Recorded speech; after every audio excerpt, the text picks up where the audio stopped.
פומי אוכל את האוכל שהוא רגיל לו בטבע. פטי בר מעורבב בחלבונים.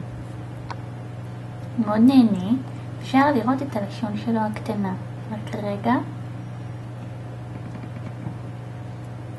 כמו כלב, הוא מלקק את זה כמו איזה חתליטול.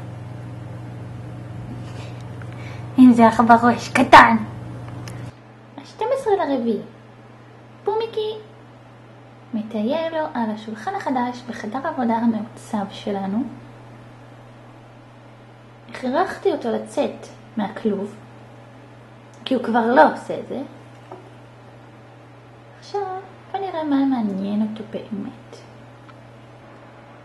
לחדי העין מביניכם אני אאשר ואומר כי אכן פומיקי מעט השמין בזמן האחרון. יכול להיות שזה קשור לכל המקרוני, הקציצות, הפטי בר והמצה עם השוקולד שהוא אוכל. אבל מצד שני, העיקר שהוא נהנה.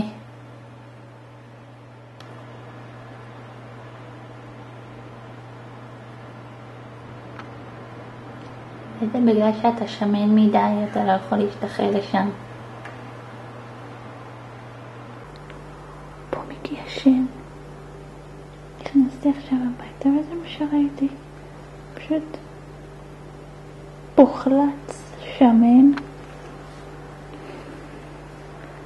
לא זז.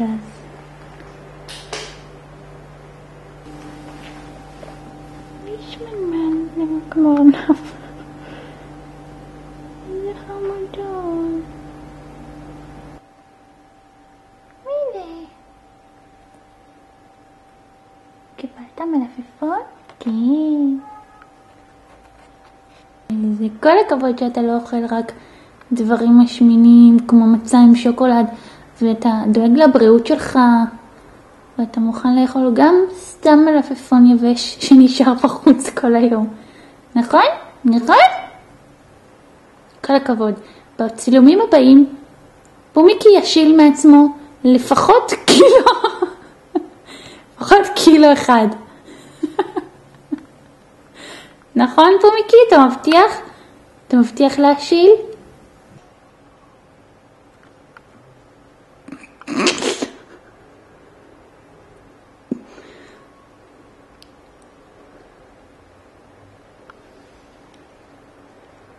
מה זה?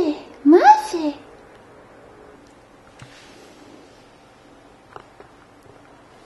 פומיקי הוא בדיאטת מלפפונים היום. בכלל בזמן האחרון, אבל הוא לא מוכן להישאר עם המלפפון שלו. לחפש דברים טובים יותר. בוא פומיקי. כן. מי אוכל את הפודים?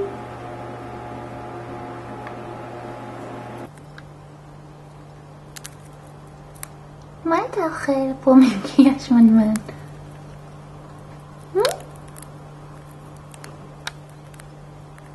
העיניים שלך מעט מפחידות.